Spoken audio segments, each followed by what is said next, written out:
하나님을 섬길 수 있는 사람, 하나님을 섬길 수 있는 사람은 과연 어떤 사람이어야 되는가? 이 하나님을 섬길 수 있는 사람이 되는 것이 우리에게는 가장 중요한 숙제야, 숙제. 과제라. 첫 번째, 하나님은 죽은 행실에서 양심을 예수님의 피로 살리시어서 하나님을 섬길 수 있게 하십니다. 하나님을 섬길 수 있게 해주십니다. 그렇게 하나님을 섬기게 하심으로 인해서 하나님이 예비하신, 약속하신 영원한 기업의 약속을 받는 것. 그 약속이 내게 이루어지는 주인공들이 되게 하신다는 말씀을 전해드렸어요. 두 번째로 전해드린 말씀은, 그렇다면은 양심으로 사는 비결은 몸된 교회가 되어져서 사는 것이다. 여기서 말하는 양심은 혼의 양심이 아니라 영의 양심을 말하는 것입니다. 사람은 혼의 양심이 있고 영의 양심이 있어요. 그런데 영의 양심을 말하는 거예요. 하나님을 정녕 섬기기를 원하는 사람은 하나님이 무엇을 섬기겨 주시기를 원하는 줄을 알아야 되는 거예요. 그래야지 하나님을 섬기든지 말든지 할 것 아니에요. 하나님이 뭐를 섬김받기를 원하는지를 알아야지 하나님을 섬겨드릴 거 아니에요. 그래서 하나님은 자신을 무엇을 어떻게 섬기라고 우리의 영에게 말하는 거예요. 영에게. 하나님은 우리의 영에게, 마음에다가 말씀을 하시는 거예요. 그 말씀을 양심의 음성이라고 하는 거예요. 그러므로 누구든지 성령의 소리인 양심의 음성을 듣고 섬기며 살고자 하는 사람은 먼저 양심에서 말씀하시는 하나님의 음성을 들을 수 있어야 하나님을 섬길 수 있는 거예요. 주님이 양심에서 주시는 음성을 듣고 사는 자가 주님을 가장 잘 섬기는 자인 거예요. 하나님은 자신의 마음을 사람의 양심에다가 음성으로 들려주시는 거예요. 그래서 양심의 소리를 듣느냐 못 듣느냐가 하나님을 섬길 수 있느냐 없느냐를 결정짓는다는 거예요. 하나님을 섬기는 자로 산다는 것은 하나님이 하라고 하시는 음성인 하나님의 말씀을 듣고 그 들은 바 음성대로 순종을 하는 것을 하나님을 섬긴다라고 하는 거예요. 그렇기 때문에 하나님의 음성을 듣지 못하면은 하나님을 섬길 수가 없는 거예요. 하나님의 마음을 받지 못하면은 하나님이 무엇을 하는지를 원하시는지를 모르기 때문에 하나님을 섬길 수가 없는 거예요. 그래서 우리는 어떻게 하면은 양심의 소리를 잘 들을 수 있을까에 관심을 가져야 마땅한 거예요. 그래서 그 비밀을 지난주에 말씀드린 거예요. 양심의 소리를 어떻게 하면 잘 들을 수 있을까? 답은 딱 한 가지예요. 몸된 교회의 구조로 사는 거예요. 하나님을 내 마음 안에 모셔야 돼. 그래야지 내 마음 안에서 말씀을 하십니다.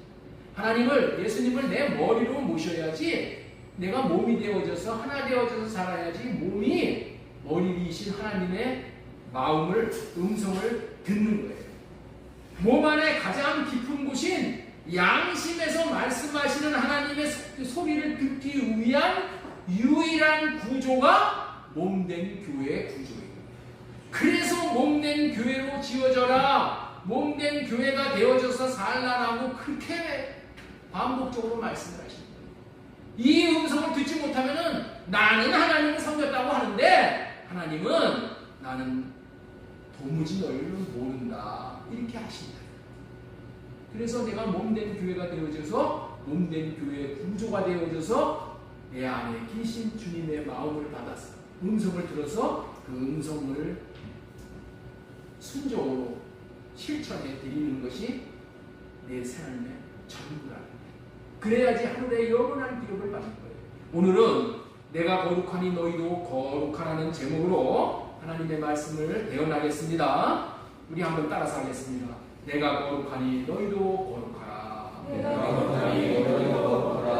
우리 교회 초창기부터 같이 저와 같이 교회를 섬겨오신 분들은 아마 제 설교가 많이 달라졌다는 것을 느끼실 거예요. 그리고 근래에 우리 교회에 출석하시는 분들은 아니 안 목사님은 왜 이제까지 다른 교회에서 듣던 설교와 다른 설교를 하시는 것일까 하고 의구심을 가지실 거예요. 자신이 아는 구원이라는 것은 단지 예수 그리스도를 믿으면 제사함 받고 자녀가 되어져서 영생을 얻어 천국 가게 되는 것인데 이렇게 다 들은 거야.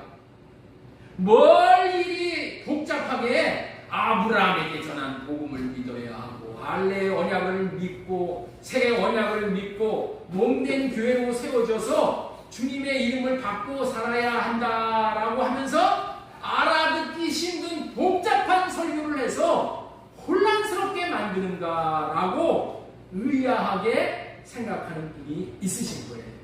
그리고 더 나아가면은 아니 기독교 TV를 보면은 거기 나와서 설교하는 목사님들도 그리고 수천 수만 명을 목회하는 목사님들도 그런 설교를 안 하시고 예수 믿으면 된다고 하는데 그렇게 큰 교회 목사님이 하는 설교가 맞는 것이지 아니 100명도 안 되는 교회를 목회하는 안 목사가 하는 설교가 맞겠어?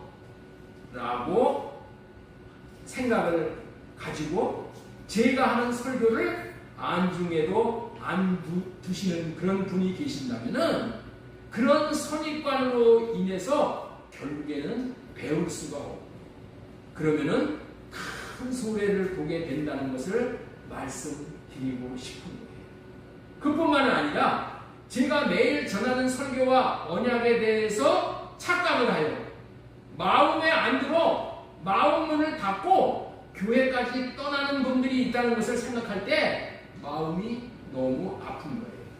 그럼에도 불구하고 이런 복음을 전하는 것을 제가 내려놓지 않고 고집하면서 우직스럽게 이 복음만을 전하는 데는 큰 이유가 있는 거예요.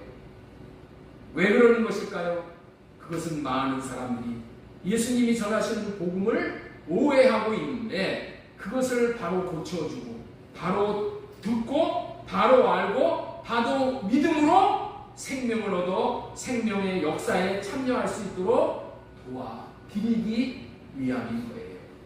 우리가 몇 년 전에 열심히 공부하던 PJC 성경 공부 PJC 성경 공부에 대해서 들어보신 분 한번 손 들어보시죠. PJC 성경 공부 여기는 못 들어보신 분 많은데 민지사님 PJC 성경 공부 못 들어보셨어요? PJC 포인트 지저스 크라이스트야. 예수님을 향하는 예수님을 가르쳐주는 성경 공부예요. 그 PJC 성경 공부 저자이신 우리 임천선 목사님이 저자신데 우리 교회까지 오셔서 설교를 한번 하셨어요. 그 임천선 목사님이 학창 시절에 있었던 이야기를 제가 들었어요. 그 임 목사님이 서울에 올라와 이 일을 다 마치고 이제 집에 내려가는 열차를 타고 갔는데 저 경상도가 집이야. 내려갔는데 바로 옆자리에 승려가 앉더라는 거야. 승려. 그리고 그 낯선 승려가 말을 시켜서 대화를 하다가 아유 이제는 더 이상 그 승려 말 듣기 싫어가지고 자신은 목사의 아들이고 자신은 예수 그리스도를 주로 믿는 사람이니까 더 이상 얘기하지 말라고 그렇게 하는데 또 한마디를 묻더라는 거야. 그러면은 한마디 묻겠다고 하면서 질문을 하더라는 거예요. 그 질문의 내용이 요한복음 14장 5절 이하의 말씀이에요. 이 말에서 내가라는 단어가 누구를 가리키는 말인가 하고 묻더라는 거예요. 우리 한번 보겠습니다. 도마가 이르되 예수님의 제자 도마가 이르되 주여 주께서 어디로 가시는지 우리가 알지 못하거늘 그 길을 어찌 알겠습니까? 그 길을 어찌 알겠습니까? 도마가 물었단 말이야. 응? 그랬더니 예수님께서 이르시되 내가 곧 길이요 진리요 생명이니 나로 말미암지 않고는 아버지 하나님께 올 자가 없느니라. 이렇게 이 말씀이야.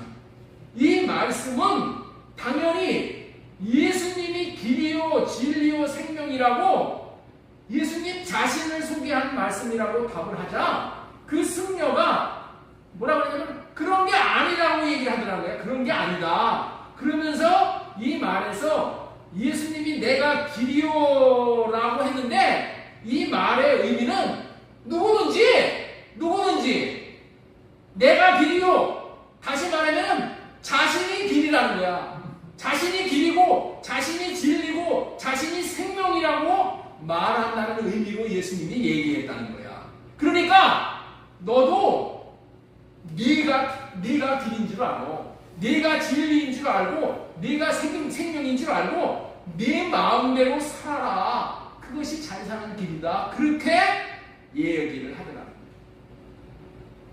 얼마나 터무니없는 소리래요. 이렇게 말도 안 되는 소리를 한 승려가 여러분들 누구였느냐 하면은 여러분들이 다 잘 아는 성철이라는 승려였다는 거야. 성철 승려가 옆에 앉아서 나중에 보니까 그분이 성철이더라는 거예요. 이 불교계의 얼굴이라고 내세울 만한 승려가 이런 어리석은 이야기를 한 거예요. 초등학교 아이들도 문맥을 보기만 하면은 여기서 내가가 예수님 자신이라는 것을 알 수 있는 의미를 이 승려는 몰랐어. 모르는 거야. 이유는 왜 몰랐느냐? 사람에게 마귀가 어둠으로 덮여버리면은 이렇게 혼미해져서 예수님을 잃어버리고 자기 자신을 속이며 살게 되는 거예요. 세상에서는 대단한 승려를 알고 떠받들었던 이 성철이라는 승려가 이렇게 한평생 속아서 예수 그리스도 밖에서 살았다는 거예요. 진리신 예수 그리스도를 모르니 불교의 잘못된 교리에 미혹이 되어져서 자기 행위를 통하여 구원에 이르는 줄 알고 평생을 잠도 누워서 자지 못하고 앉아서 잤어. 옷도 한 벌 옷만 입고 먹는 것도 제대로 먹지 못하고 평생 동안을 고행을 하면서 한 결과가 그가 죽을 때에 나타났어요. 그가 죽을 때에 나타났어요. 어떻게 나타났어? 그가 한 말을 통해서 나타난 거예요. 그가 뭐라고 그랬어요? 내가 수미산보다도 많은 죄를 지었다. 이 수미산이라는 것은 불교에서 말하는 상상의 산이야. 어마어마하게 높은 산을 얘기하는 거예요. 이 수미산보다도 많은 죄를 지었다. 내가 나의 신도들을 다 지옥에 떨어지게 했다. 이 사람은 중생이라고 해요. 내 중생들을 다 지옥에 떨어뜨렸다는 거예요. 그게 신도야, 신도. 우리 교회로 말하면. 나는 그래서 지금 지옥으로 떨어진다 하고 죽었어요. 이거 누가 꾸민 말이 아니라 본인이 이 얘기를 하고 죽은 것이 여러분들 다 인터넷에 검색해 보세요. 신문 방송에 다 나와버렸어요. 이게 무슨 말이에요? 일평생 그가 살았던 삶으로는 그 스스로는 죄 문제를 해결하지 못하고 죽었고 그 결과로 지옥에 떨어졌다는 말이에요. 그런데 더욱 안타까운 것은 서울대생 약 한 200여 명 가까운 사람들이 성철 승려의 삶, 성철 승려가 뭐야? 무소유의 삶을 사는 거예요. 무소유. 아무것도 안 가진 삶을. 무소유의 삶이 너무나도 고상한 것처럼 보여서 성철 승려가 죽은 후에 나도 그의 뒤를 따르겠다고 중이 되기로 작정하였다는 말을 들었어요. 여러분들, 마귀가 주는 미혹에 이 어둠이 눈을 덮으면은 분별을 못해서 이런 어리석은 인생을 살게 되는 거예요. 그런데 문제는 기독교 내에서도 이렇게 어리석은 삶을 살고 있는 면이 부지기수로 많이 있는데 대표적인 것으로 가장 중요한 구원이 무엇인지를 제대로 모르고 분별을 모르고 살고 있다는 거야.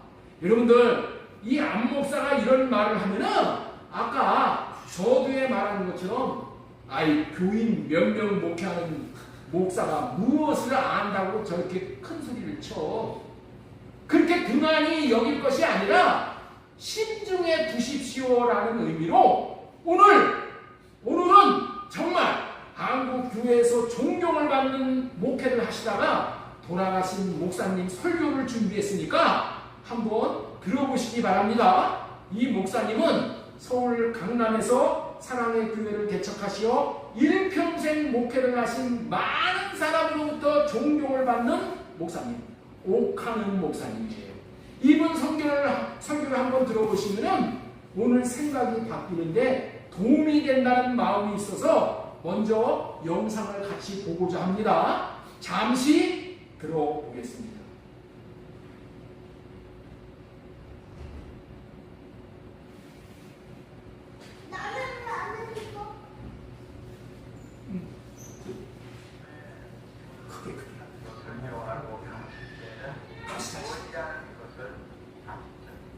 제가 목사가 된 지 한 30년 가까이 되는데요.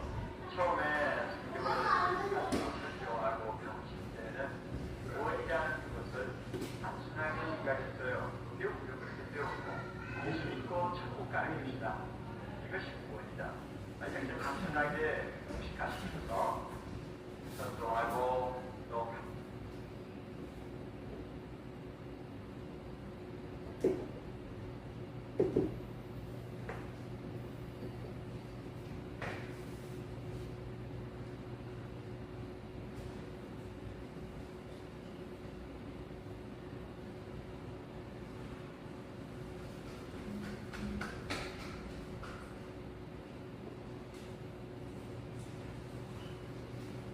제가 목사가 된 지 한 30년 가까이 되는데요. 처음에 성경을 가지고 설교하고 가르칠 때는 이 구원이라는 것을 단순하게 생각했어요. 또 배우기도 그렇게 배웠고 예수 믿고 천국 가는 것이다. 이것이 구원이다. 이렇게 단순하게 공식화시켜서 전도하고 또 가르치고 했습니다. 아무래도 시간이 흐르면서 성경을 더 깊이 보게 되고 제가 도전을 받고 하는 이런 과정을 거치면서 구원이라는 것은 그렇게 단순한 것이 아니구나 하는 것을 제가 자꾸 느끼게 되는 거예요. 그러면 구원이 뭐냐? 구원은 하나님처럼 우리가 되는 것입니다. 한문적인 말로 표현하면 하나님의 형상으로 화하는 것, 이것이 구원입니다. 또 예수님처럼 되는 것입니다. 이것을 성경에는 구원이라고 말씀을 하세요. 다시 한 번만 들어보시죠.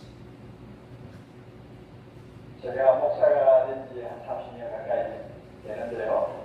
처음에 성경을 가지고 설교하고 가르칠 때는 이 구원이라는 것을 단순하게 생각했어요. 또 배우기도 그렇게 배웠고 예수 믿고 천국 가는 것이다. 이것이 구원이다. 이렇게 단순하게 공식화시켜서 전도하고 또 가르치고 했습니다. 아무래도 시간이 흐르면서 성경을 더 깊이 보게 되고 제가 도전을 받고 하는 이런 과정을 거치면서 구원이라는 것은 그렇게 단순한 것이 아니구나 하는 것을 제가 자꾸 느끼게 되는 거예요. 그러면 구원이 뭐냐? 구원은 하나님처럼 우리가 되는 것입니다. 한문적인 말로 표현하면 하나님의 형상으로 화하는 것, 이것이 구원입니다. 또 예수님처럼 되는 것입니다. 이것을 성경에는 구원이라고 말씀을 하세요. 잘 들으셨죠? 이런 목사님이 자신도 구원에 대해서 잘 모르고 있었고 잘 모르고 가르치기까지 했는데 얼마 전에야 구원이 무엇인지를 알게 되었다고 말씀하시고 계십니다. 한국교회에서 자타가 인정하는 목사님인데 이런 말씀을 하고 있는 것에 우리는 귀를 기울여야 하는 거예요. 정리해드리면 구원은 제사함 받는 구원이 있고 생명을 받아 이루는 구원이 있는 거예요. 생명을 받는 구원, 이루는 구원이 있는 거예요. 다시 말해서 거룩해지는 구원이 있다는 거예요.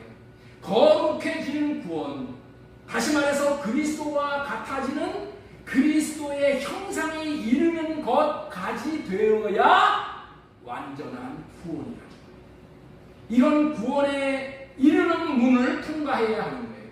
그렇다면 오늘 설교 제목과 같이 내가 거룩하니 너희도 거룩하라 라는 구원에 이르러야만 한다는 거예요. 우리는 이 한 가지 목표를 위해 살아가야 할 것입니다. 그것이 진정한 구원에 이르는 길이기에 그런 거예요. 그래서 우리 하나님은 오직 이 목표를 염두에 두고 살라고 성경 곳곳에서 이 한 가지 목표를 가지고 한 가지 목적을 이루기 위해서 살라고 말씀을 하십니다. 그 목적은 뭐예요? 내가 거룩하니 너희도 거룩하라 하신 것입니다. 내가 거룩하니 너희도 거룩하라. 레위기 11장 45절 나는 너희의 하나님이 되려고 애굽에서 너희를 애굽 땅에서 인도하여 낸 여호와라. 내가 거룩하니 너희도 거룩하라. 너희는 나에게 거룩할지어다. 이는 나 여호와가 거룩하고 내가 또 너희를 나의 소유로 삼겨고 너희를 만민 중에서 구별하였습니다. 너희는 스스로 깨끗하게 하여 거룩할지어다. 너희는 스스로 깨끗하게 하여 거룩할지어다. 나는 너희의 하나님 여호와니라. 너희는 내 규례를 지켜 행하라. 나는 너희를 거룩하게 하는 여호와니라. 내가 거룩해질 수가 없는 거예요. 하나님으로 말미암아 내가 거룩하게 되어져야 된다는 거예요. 그래서 우리는 이런 삶을 향해서 우리가 나아가요. 나로가 아니라 하나님으로 말미암아 내가 거룩해지는 마음, 그런 삶. 그게 뭐예요? 하나님으로 말미암아 거룩해지는 삶은 한 가지밖에 없어요. 하나님이 거룩해질 수 있는 마음을 주셔서 그 마음으로 살 때 난이 거룩해질 수 있는 거예요. 그렇다면 우리의 관심은 어떻게 해야 거룩해지는 구원에 이르게 되냐는 거예요. 여러분들 한 가지만 먼저 알려드리면서 도전을 하려고 합니다. 우리나라 그리스도인들은 성경을 읽을 때 창세기부터 읽고 이제 배웁니다. 우리나라 교인들은 제일 읽기 쉬운 책이 레위기서예요. 성경을 읽어가다가도 창세기, 출애굽기, 레위기서에서 이제 딱 멈춰버리는 거예요. 그러면 성경 읽도록 못하는 거예요. 레위기에서 중단하는 거예요. 그러나 히브리인들은 어려서부터 중요하게 여기고 먼저 읽고 배우는 것이 레위기서예요. 왜 그럴까요? 역사도 알아야 되고 지식도 알아야 하지만은 삶을 통해서 거룩에 이르는 것이 너무나도 중요하기 때문에 그런 거예요. 삶이 거룩에서 멀어지면 불청객인 마귀가 찾아와서 죄의 종이 되게 하고 마귀의 종이 되게 하기 때문입니다. 그래서 첫 번째로 전해드릴 말씀은 레위기서는 사람이 부정해지는 이유와 어떻게 하면 거룩해지는지의 삶을 가르쳐주는 책이에요. 그리고 부정에도 정도가 있는 거예요. 정도. 거룩에도 정도가 있다는 것을 가르쳐주는 책이 레위기서예요. 다시 말해서 부정도 조금 부정한 것이 있고 완전히 부정한 것이 있는 거예요. 거룩도 조금 거룩한 것이 있고 완전한 거룩이 있다는 것을 가르쳐주고 어떻게 하면 부정에서 벗어나서 거룩해지는가를 알려주는 책이 레위기이기 때문에 이 책을 소중히 여기고 이 레위기를 먼저 배우고 가르치고 있는 거예요. 하나님께서는 이 부정을 떠나서 거룩에 이르러 하나님처럼 거룩해지는 것을 너무너무도 중요시 여기고 계시니까 우리들도 이 주제에 대해서 하나님과 같은 마음을 갖고서 거룩에 이르도록 온 마음을 들여야 하는 것이 맞는 것입니다. 네. 우리는 이제 우리의 삶의 목표에 대한 시야가 달려져야 돼요. 시야가 뭐야? 보는 눈이 달려져야 되는 거예요. 그리고 삶의 지평이 달려져야 돼요. 멀리까지 내려다보는 지평이 있어야 되는 거예요. 그 시야와 지평은 오직 하나님처럼 거룩에 이르는 거예요. 저와 여러분들에게 우리가 거룩해지는 것이 오직 유일한 소망이 되기를 바라면서 오늘 설교 제목이 뭐라고요? 내가 거룩하니 너희도 거룩하라 라는 제목의 말씀을 지금 대언하고 있는 중입니다. 첫 번째로 레위기는 사람이 부정해지는 이유와 어떻게 하면 거룩해지는지의 삶을 가르쳐주는 책이니까 레위기서를 가까이 하고 읽고 또 읽고 묵상하고 거룩에 이르게 해달라고 기도할 수 있으며 그렇게 살 수 있기를 바란다는 말씀을 먼저 전해드렸습니다. 두 번째로 전해드릴 말씀은 거룩해지는 유일한 길은 거룩한 하나님 앞에 속하는 것이다. 자, 우리 한번 따라서 하겠습니다. 거룩해지는 유일한 길은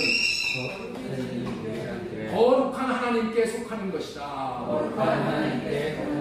자, 그렇다면 하나님 앞에 속하는 방법은 무엇일까요?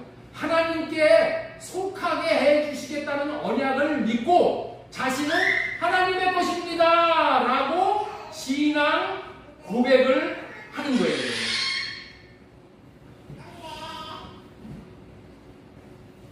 이것이 우리가 거룩해지는 거예요. 거룩은 오직 하나님에게만 쓰는 용어야. 왜냐하면 거룩하신 분은 이 세상에서 오직 하나님 한 분이기 때문에 그러는 거예요. 오늘 부른 찬송가 8장에 보면은 거룩 거룩 거룩 전능하신 주님, 주님만이 거룩하다고 찬양을 하고 있는 거예요. 그 다음에 거룩 거룩 거룩 주의 보좌 앞에 주님에게 속한 주님의 보좌가 거룩하다고 알려주는 거예요. 3절에 보면 어떻게 되어 있냐면은 거룩 거룩 거룩 주의 빛난 영광 모든 죄인 눈어두어 볼 수 없소다 거룩하신 네가 주님밖에 없네. 거룩 거룩 거룩 전능하신 주님 성삼위일체 우리 주로다. 거룩하신 분은 성부 성자 성령 하나님 외에는 거룩하신 분이 없다. 하나님 한 분 외에는 거룩한 분이 없는 것이고, 그 다음에 하나님께 속한 것만 거룩하다는 거예요. 그렇기 때문에 하나님 외의 것들이 거룩해지는 단 한 가지의 방법은 거룩하신 하나님께 속해져야만 하는 거예요. 그래서 거룩이라는 용어의 확장된 거룩이라는 의미는 하나님에게 속한 것을 거룩하다고 하는 거예요. 이렇게 거룩해지는 방법에 대한 진리를 아는 것은 너무너무도 중요한 거예요. 왜냐하면 우리의 인생의 궁극적인 목적은 거룩에 이르는 것인데 어떻게 해서 거룩에 이르는지를 모른다면 거룩해질 수가 없는 거예요. 그래서 우리는 거룩해지기 위해서는 하나님께 속하는 방법을 알면 되는 거예요. 하나님 앞에 속해지는 것이 우리가 거룩해질 수 있는 유일한 방법이야. 그래서 하나님 앞에 속하는 방법은 아까 말씀을 드렸죠? 언약을 믿는 거예요. 하나님 앞에 하나님께 속하게 해주시겠다는 언약을 믿고 자신은 하나님의 것입니다 라고 신앙 고백을 하는 거예요. 자신이 하나님의 것이 아니라 자기 것이라고 여기는 육신의 생각을 하게 받고 주님의 마음을 받고 주님을 사랑하는 삶을 살게 해주시겠다는 언약을 믿고 사랑을 하면은 하나님께 속한 자가 되어짐으로 하나님의 생명을 받게 되므로 나는 하나님이 되 너희 하나님이고 너희는 나의 백성이 되리라. 이렇게 해서 속해지는 거예요. 자, 신명기 30장 6절 말씀 보겠습니다. 자, 네 하나님 여호와께서 네 마음과 네 자손의 마음에 할례를 베푸사 너로 마음을 다하며 뜻을 다하여 네 하나님 여호와를 사랑하게 하사 너로 생명을 얻게 하실 것이며. 자, 에스겔 11장 19절 내가 그들에게 한 마음을 주어 그 속에 새 영을 주며 그 몸에서 돌 같은 마음을 제거하고 살처럼 부드러운 마음을 주어 내 율례를 따르며 내 규례를 지켜 행하게 하리니 그들은 내 백성이 되고 나는 그들의 하나님이 됩니다. 네? 그들이 내 백성이 되는 거야. 이게 하나님 앞에 속해지는 거예요. 뭘로 말미암아? 할례 언약과 새 언약으로 말미암아 이렇게 되는 거예요. 이렇게 나는 하나님의 백성이 되고 하나님은 우리의 하나님이 되심으로 하나님께 속해진 관계가 되어진 자를 성경에서는 하나님의 백성이라고 부르면서 또 부르는 용어가 있어요. 뭐라고 부른다? 성도라고 부르는 거예요. 왜 성도라고 하십니까? 하나님께 속한 자들로 거룩해진 자가 되었다는 의미로 성자를 붙이는 거야. 성도라고 부르는 거예요. 그렇기 때문에 이제 거룩해진 자는 하나님이 받으시는 이 영광에 다운가는 영광을 받는 그런 반열에 서게 되는 거예요. 그러니 하나님께 속한다는 영광스러운 자가 되는 것입니까? 그렇기 때문에 우리가 필히 알아야 할 것은 자신의 인생이 가장 영광스러운 자가 되는 것은 두말할 필요도 없이 하나님께 속한 자가 되는 거예요. 나는 가끔 공동묘지에 갈 때마다 묘지 비석에 성도 누구누구누구라고 새겨놓은 비석을 볼 때마다 감격스러움을 느끼는 거예요. 하나님 앞에 속한 자 홍길동, 하나님 앞에 속한 자 누구누구누구, 이 세상에서 이보다 영광스러운 말은 없는 거예요. 어찌 인간이 하나님만이 받으시는 거룩한 성자를 받을 수가 있냐고요. 거룩한 자라는 거야, 성도라는 얘기는. 인간으로는 불가능하지만은 하나님 앞에 하나님께 속하게 됨으로 받아 누릴 수 있는 축복인 거예요. 하나님 앞에 하나님께 속한 자는 성도라고 부르는데 성도의 의미가 뭐라고요? 거룩하게 된 자라는 거예요. 왜냐하면 그는 단지 거룩한 하나님께 속해 있기 때문이라는 말씀을 전해드렸습니다. 그뿐 아니라 하나님에게 속한 물건들을 성물이라고 부르는 거예요. 여기에 있는 의자도 성물, 강대상도 성물, 마이크도 성물, 찬양대가 입는 가운도 성의라고 부르는 것은 성물이 되었기 때문에 그래요. 왜 그렇게 거룩한 성자를 붙여줘요? 왜 그렇게 성물이라고 불러줘요? 하나님에게 속한 것이기 때문에 그렇게 부르는 거예요.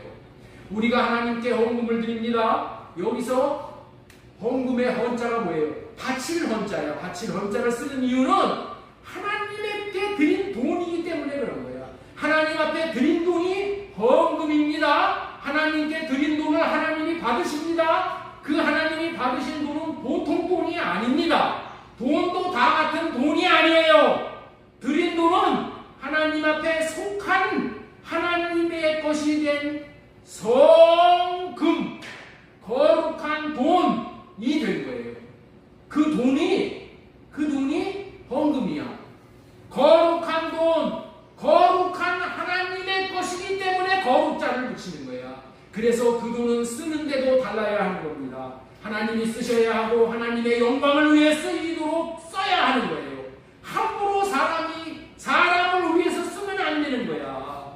그 드려진 거룩한 돈인 성금으로 우리가 요즘에 라면도 사고 김밥도 사고 교회에서 필요한 물건들을 사는 것입니다. 그 거룩한 돈으로 산 것은 모두가 다 성물이야, 성물. 거룩한 돈으로 산 것입니다. 여러분들이 주일날 드시는 김밥과 라면이 세상 것과 같은 라면, 세상 것과 같은 김밥이 아니에요. 거룩한 헌금으로 구입한 거룩한 성물이란 말이야. 그 성물을 여러분들이 드시니까 얼마나 복이 되겠습니까? 내가 내 돈으로 사먹는 것과 하나님 앞에 헌금하여 드려진 성금으로 물건을 사서 먹는 것과는 차원이 다른 거예요. 하나님 앞에 속한 거룩한 음식을 먹었다면 이제는 거룩한 일을 위해 하나님께 속한 자가 되어졌다는 인식을 가지고 하나님의 영광을 위해서 살겠다는 자세를 갖고 먹고 마시는 것이 맞는 거예요. 이 성물을 먹고 마시니 내가 하나님의 영광을 위해 내 몸과 마음을 쓰므로 내가 거룩한 자로 쓰임받겠습니다 라는 마음 자세로 일거수일투족을 움직이는 것이 맞는 거예요. 그런데 그 거룩한 돈을 함부로 쓰면은 하나님이 거룩하다고 하신 것을 함부로 쓰는 사람이 부정하게 쓰는 것이 되는 거예요. 나는 이런 사람을 한번 봤어요.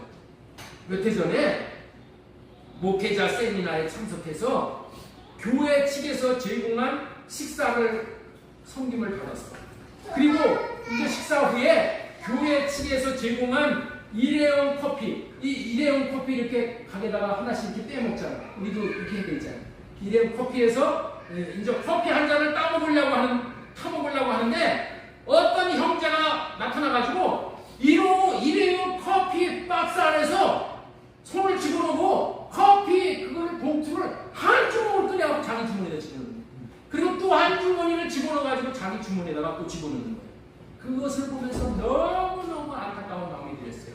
이 형제가 하나님의 성물이 하나님께서 거룩하게 하신 성물이라는 것을 모르고 자기 욕심을 채우려고 하는구나 라는 생각을 하고 불쌍히 여겨달라고 그렇게 기도한 적이 있었어요. 우리 교회에서 성금을 가지고 하나님 나라를 위해서 쓰면은 하나님이 기뻐하시리라고 믿습니다. 하나님께서 복을 내려주시리라고 믿습니다. 하나님에게 속한 것은 거룩한 것이고 하나님에게 속하지 않은 것은 부정한 것입니다. 하나님께 속하지 않은 것은 부정한 거예요. 하나님에게 속한 것은 거룩한 거예요. 우리는 이런 가치 기준으로 하나님 앞에 거룩한 자가 되어지기 위해서는 어떻게 살아야 하는가를 배울 수 있는 말씀이 레위기 11장 1절 이하의 말씀이야. 그래서 세 번째로 전할 말씀은 받아 먹는 것이 내가 부정해지느냐 거룩해지느냐를 결정한다는 그런 말씀을 전해드리려고 해요. 아담에게 하나님께서 생명을 코로 부어 넣어주셨어. 그런 하나님이 왜 부어 넣으셨어요? 나를 거룩한 자가 되게 하기 위해서 생명을 부어 넣으셨어. 이제 마지막 날에는 성령을 마시게 하기 위해서 찾아오셔서 거룩한 영을 마시게 해주셨어요. 요한복음 20장 21절 예수님께서 또 이르시되 너희에게 평강이 있을지어다. 아버지께서 나를 보내신 것 같이 나도 너희를 보내는가. 이 말씀을 하시고 그들을 향하여 숨을 내쉬며 이르시되 성령을 받으라. 성령을 받아 먹게 하시니 거룩한 영을 받아 먹는 자가 거룩해지는 거예요. 무엇을 먹느냐에 따라서 그 사람의 부정이냐 거룩이 결정납니다. 성령을 먹여주시는 이유가 성령을 먹고 마심으로 호흡으로 거룩해짐으로 거룩한 삶을 살 수 있게 되기 때문이에요. 거룩한 하나님과 거룩한 하나님의 것을 받아 먹어야 힘을 얻어서 거룩한 삶을 살 수가 있는 거예요. 레위기 11장에서 하나님께서는 먹는 것이 부정해지고 거룩해지는데 지대한 영향을 미친다는 것을 말씀하고 계셔요. 그러면서 먹을 수 있는 생물에 대해서 말씀을 하시는데 많은 말씀을 하셔요. 그러나 핵심을 아는 것은 너무너무도 중요한 거예요. 땅에 있는 짐승 중에 먹을 수 있는 것은 딱 두 가지야. 땅에 있는 짐승 중에 먹을 수 있는 것은 굽이 갈라져 쪽발이 되어 있는 것이고 새김질을 하는 그런 동물들이 먹을 수 있는 동물입니다. 자, 우리 레위기 11장 1절 말씀 보겠습니다. 여호와께서 모세와 아론에게 말씀하여 이르시되 이스라엘 자손에게 말하여 이르다 육지의 모든 짐승 중 너희가 먹을 만한 생물은 이러하니 먹을 만한 생물은 이러하니 이것만 먹으라는 거야. 모든 짐승 중 굽이 갈라져 쪽발이 되고 쪽발이 되니까 쪽발 굽이 갈라져가지고 쪽발이 되고 새김질하는 것은 너희가 먹되 새김질하는 것이나 굽이 갈라진 짐승 중에도 너희가 먹지 못할 것은 이러하니 이렇게 말씀을 하셔요. 자, 지금부터 네 가지의 동물들을 제시해 주고 계십니다. 첫 번째 4절 보겠습니다. 4절 4장 11장 4 낙타에 대해서 얘기를 해. 낙타가 먹을 수 있는 음식이야 동물이야 먹지 못하는 동물이야. 낙타 먹어야 돼 먹지 말아야 돼. 이 말씀은 먹지 말라. 왜 먹지 말라냐? 낙타는 새김질을 해. 뒤새김질을 하지만은 굽이 갈라지지 않은 발에 굽이 갈라지지 않았기 때문에 부정하다는 거예요. 자, 두 번째 사반은 새김질을 하되 굽이 갈라지지 않으므로 먹으면 안 된다는 거예요. 부정하기 때문에. 토끼는 새김질을 하되 굽이 갈라지지 않았으므로 너희에게 부정하대. 그런데 돼지 먹어야 돼 안 먹어야 돼? 돼지는 먹으면 안 되는 거야. 돼지는 굽은 갈라져 있어. 발 굽은 갈라져 있는데 그래서 쪽발이로 돼 새김질을 못해. 돼지는 새김질을 못하기 때문에 먹으면 안 되는 거예요.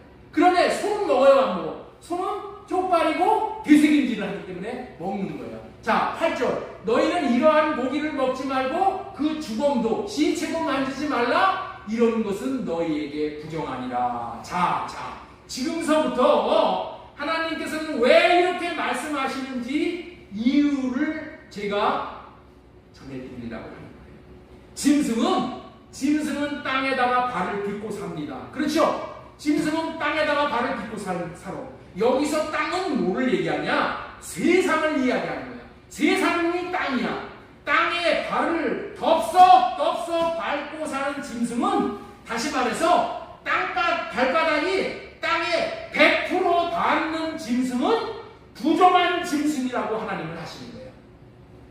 이해가 되셔요? 왜냐하면 100% 땅에 속하여 사는 짐승을 의미하기 때문에, 몸을 땅에 전적으로 의지하고 사는 짐승은 땅에 전적으로 속해 있기 때문에 부정한 짐승이라는 거예요. 그래서 뱀을 가장 부정한 짐승이라고 하는 이유를 우리는 알 수 있게 되는 거예요. 그 이유는 가장 땅에 몸을 많이 대고 다니는 짐승이 뱀이지요. 온 땅을 다닐 때 온 몸을 가지고 땅을 디디고 밟고 뱀이 되잖아. 그래서 뱀이 가장 부정한 짐승이야. 그러나 굽이 갈라져 있는 동물은 굽으로 말미암아 땅을 어떻게 살아요? 땅을 딛고 사는 거야. 딛고 사는 거야. 땅을 덮어 땅에다가 이렇게 대고 사는 것이 아니라, 굽이 있는 동물은 어떻게 된다고요? 땅을 딛고 사는 거야. 이런 짐승은 비록 땅에서 살지만은 땅에 발을 딛고 사는 거야. 이 말이 뭐야? 자신은 땅에 속하지 아니하였다는 것을 나타내고 선언하는 것을 보고 배우라는 거예요. 그렇기 때문에 하나님의 백성들은 이런 짐승들을 잡아먹을 때마다 이 짐승이 굽을 딛고 사는 짐승이라는 것을 생각하면서, 맞아, 나도 비록 땅에 발을 딛고 살지만은 나는 하나님에게 속한 자야. 날마다 자기의 신앙을 고백하며 내 소속은 땅이 아니라 하나님이야. 하나님의 나라야. 나는 하늘에서 와서 하나님에게 속하여 살다가 하나님 나라에 영원히 돌아가야 할 자야. 나의 본향은 영원한 하나님의 나라야. 나는 천년만년 이 땅의 것을 의지하며 연연해 사는 자가 아니야. 때가 되어 하나님이 부르시는 때가 되면은 모든 것을 다 툭툭 털고 일어날 준비가 되어 있는 자야라고 여기고, 그런 생각과 마음을 가지고 땅에 속한 짐승을 멀리하고 하나님에게 속한 짐승을 취하여 먹고 살 때 그도 하나님께 소속된 자가 되어 거룩에 이르게 하신다는 거예요. 마찬가지 원리가 되새김질을 하는 동물이 하나님께 속한 동물이라는 거예요. 되새김을 한다는 의미가 무엇입니까? 음식을 먹을 때마다 아무 생각 없이 덥석 받아 먹으면서 배만 부리면 만족이 아니라, 이 음식이 어디서 왔는가? 천지를 지으신 여호와께로서부터 왔구나라고 하나님께서 나를 사랑하시어서 나에게 이 음식을 먹을 수 있는 은혜로 주신 것이구나라고 그 은혜를 생각하고 또 생각하고 감사하고 감격하면서 또 그 은혜를 되씹고 또 되씹고 하는 것을 되새김질한다고 하는 거죠. 그렇습니다. 이 음식이 내 입에 들어오기까지 우연히 들어온 것이 아니고 운이 좋아서 온 것이라고 육신의 생각과 마음으로 자기가 잘해서 자기가 잘나서 음식을 먹게 되었다라고 하는 육신의 생각을 씹어서 깨어버리는 거야. 깨어버리는 거야. 그런 육신의 생각을 할례받아 버린다는 거예요. 주님이 나를 사랑하시어서 은혜로 주신 것이구나를 생명으로 깨달으면서 하나님이 하셨구나를 받아들이고 인정하면서 감사하고 또 감사하는 것이 감격하는 삶이 되새김질하는 삶이라는 거예요. 이런 동물이 하나님께 속한 동물이야. 이런 동물이 깨끗한 동물이야. 먹을 수 있는 동물이야. 그래서 이런 되새김질을 하는 마음으로 하나님 앞에 속한 짐승을 먹고 거룩해 지라. 이것을 생각할 때마다 하나님을 거룩해지라. 그렇다면은 물고기는 어떤 물고기라야 하나님 앞에 속한 물고기일 수가 있을까요? 물고기. 자, 우리 레위기 11장 9절 말씀 보겠습니다. 물에 있는 것 중에서 너희가 먹을 만한 것은 이것이니 강과 바다와 다른 물에 있는 모든 것 중에서 지느러미와 비늘이 있는 것은 너희가 먹되. 자, 물속에 있는 물고기 뭐를 먹으라고요? 물속에 있는 물고기는 뭐를 먹는 거예요? 이제 지느러미와 비늘이 있는 것만 먹는 거예요. 물에서 움직이는 모든 것과 물에서 사는 모든 것, 곧 강과 바다에 있는 것으로서 지느러미와 비늘이 없는 것은 너희에게 가증한 것이되, 이런 것들은 가증한 것이니 너희는 그 고기를 먹지 말고 그 죽음을 가증히 여겨라. 수중 생물에 지느러미와 비늘이 없는 것은 너희가 혐오할 것이다. 혐오하는 대상으로 여기고 멀리하라. 물 안에서 살고 있는 물고기에게는 물이 세상이야. 물이 세상. 이 세상인 물속에 속해 살 때에 나는 물고기니 물이 나의 전부야. 전부. 물이 나를 책임져줘. 나는 물이 없으면 살 수가 없으니 물이 얼마나 고마운가 하고 물에 100% 의존하고 물에만 속하여 사는 물고기를 하나님께서는 가증하다고 하신다는 거예요. 왜냐하면 이 물고기는 물이 우상이 되어버린 거예요. 물이 없이는 못 산다고 여기고 하나님은 안중에도 없다는 그런 마음이 이 물고기의 마음. 이런 물고기를 가증하다고 여기신다는 거예요. 가증하다고 의미는 뭐예요? 증오할 만한 것이 이중으로 겹쳤다는 얘기예요. 증오할 만한 것이야.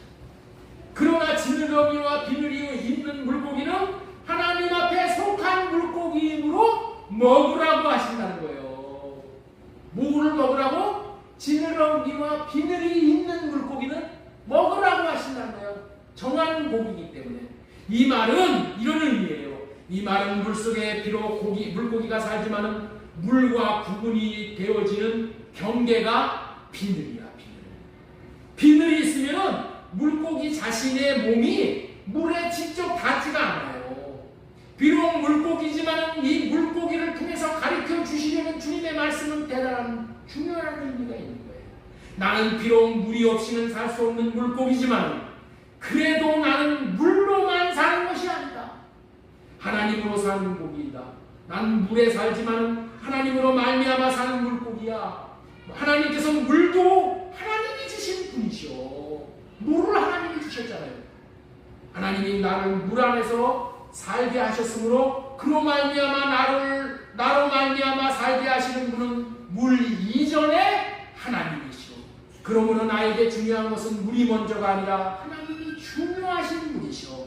나는 물 없이 못 사는 것이 아니라 하나님 없이 못 사는 존재라는 신앙의 고백은 비늘과 지느러미가 있는 물고기를 통해서 우리에게 말씀하시는 거예요. 신천각적으로 가르쳐 주시는 거예요. 이런 신앙 고백이 없는 자와 같은 물고기를 그래서 하나님께서 이렇게 확 증하시는 거예요. 레위기 11장 12절 수중의 생물은 지느러미와 비늘이 없는 것은 너희가 혐오할 것입니다. 이제까지의 레위기의 말씀을 통해 우리는 거룩을 위해 부정케 하는 모든 것들로부터 구별되어 분리되어 먹고 살아야 하는 거예요. 먹고 마시는 것이 엄청나게 중요한 것입니다. 그렇다면 현재 우리를 하나님께 속하지 못하도록 하는 것들, 세상에 속하게 하는 것들이 무엇이겠습니까? 한마디로 말하면 육신의 생각이에요. 세상에서 오는 육신의 생각을 받아먹으면 세상에 속하여 부정에 져버리는 거예요. 그래서 네 번째로 전해드린 말씀은 하나님께 속하여 거룩해지는 유일한 비결은 성령으로 육신의 생각을 할례받고 주님의 마음을 받고 사는 거예요. 자, 요한일서 2장 15절 보세요. 이 세상에 있는 것들을 사랑하지 말라. 누구든지 세상을 사랑하면 아버지의 사랑이 그 안에 있지 아니요. 하나님의 사랑이 우리 안에 있지 않다는 것은 하나님하고는 관계없는 사람이에요. 하나님 앞에 속하지 않은 사람이에요. 이 세상에 있는 모든 것이 육신의 정욕과 안목의 정욕과 이 세상의 자랑이니 다 아버지께로 온 것이 아니요 세상으로부터 온 것이라. 이 세상도 그 정욕도 지나가되 오직 하나님의 뜻을 행하는 자는 영원히 거하느니라. 아버지 하나님 앞에 하나님에게 속한 자, 다시 말해서 주 예수 안에 있는 자, 다시 말해서 주님을 머리로 모시고 주님의 몸이 되어져서 주님이 주시는 생각과 마음을 받고 그 마음대로만 살겠다고 하는 자가 아버지의 뜻을 행하는 자예요. 이 뜻을 이루시기 위해서 예수 그리스도께서 육신의 몸을 입고 이 땅에 새 언약의 중보자로 오시어서 십자가에서 죽으신 거예요. 히브리서 10장 9절 말씀 보겠습니다. 그 위에 말씀하시기를 보시옵소서 내가 하나님의 뜻을 행하라고 하나이다 하셨으니 그 첫째 것을 폐하시면 둘째 것을 세우려 하시느니라. 이 뜻을 따라 예수 그리스도의 몸을 단번에 들이심으로 말미암아 우리가 거룩함을 얻었노라. 우리가 거룩함을 얻었노라. 예수님이 오셔서 한 일은 딱 한 가지야. 딱 한 가지. 자신의 육신의 생각으로 율법을 지키어 하나님을 사랑하여 하나님의 뜻을 이루며 삶으로 거룩한 자가 되려고 하는 자들의 도모를 다 폐해버리시고 이제는 오직 자신으로 하나님의 뜻을 이루려는 육신의 생각을 성령으로 하려나 주님이 주시는 마음을 받아 주님으로만 율법을 이루며 살 수 있도록 주님의 마음을, 사랑의 마음을 주시어서 주님이 저와 여러분의 인생을 대신 살아 주시기 위해서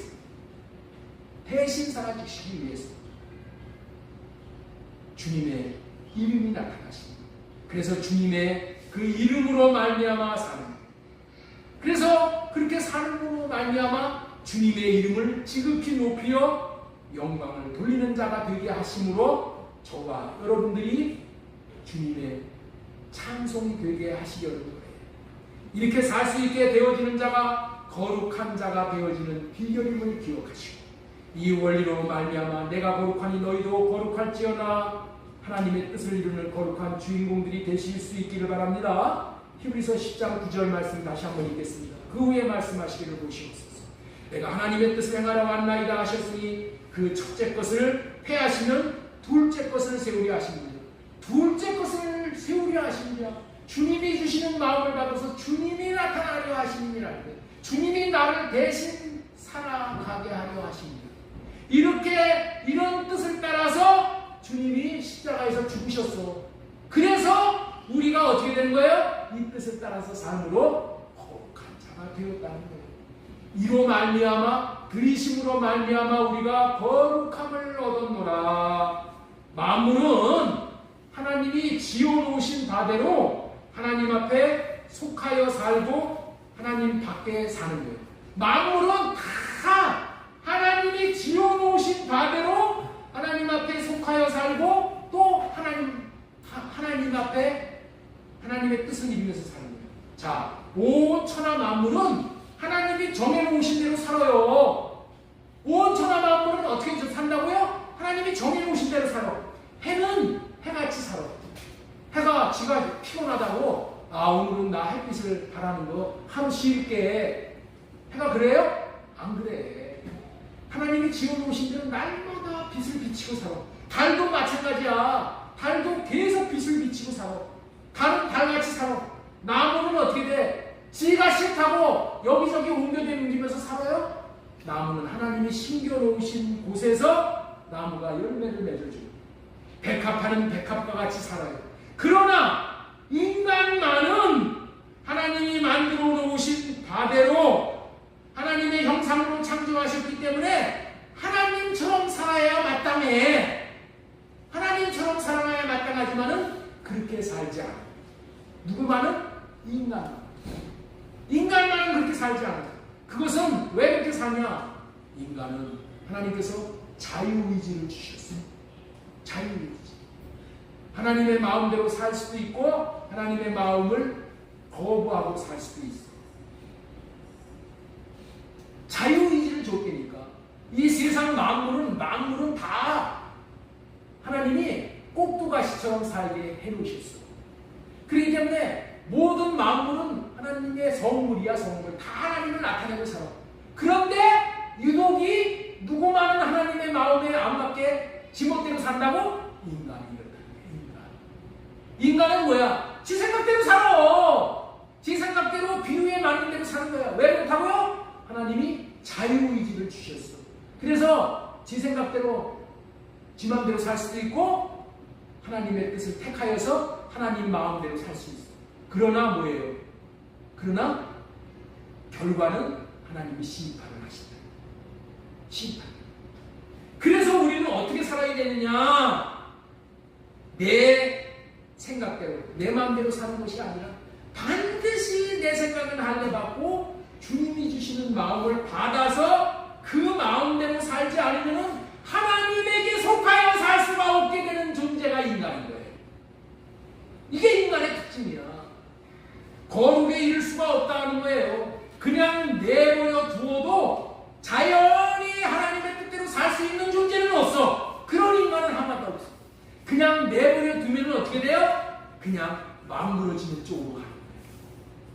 가만 내버려 두면 어떻게 된다고요? 인간은 망그러지는 쪽으로 가는 거야.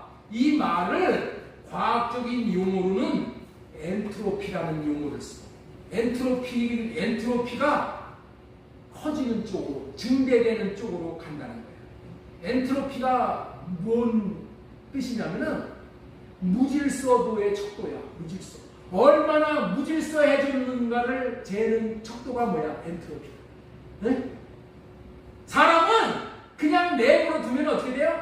점점 무질서해진다는 거야. 점점 망해지는 거야. 점점 잡초가 끼는 거야.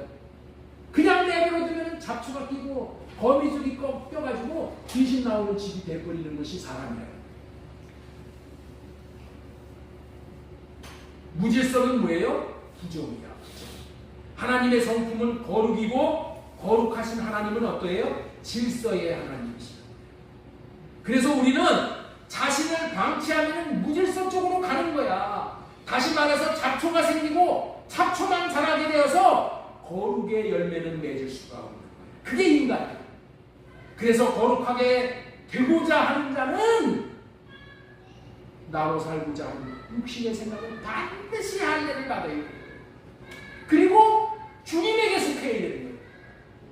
주님께 속하는 유일한 길은 뭐예요? 육신의 생각을 할례받고 주님이 주시는 거룩한 음식인 주님의 마음을 받아 먹어야 돼요. 자, 에레미야 4장 4절 말씀 보겠습니다. 유대인과 예루살렘 주민들아, 너희는 스스로 할례를 행하여 너희 마음 가죽을 베고 나 여호와께 속하라. 할례받고 마음 가죽을 비라는 얘기는 뭐냐? 죽은 양심에서 벗어나라.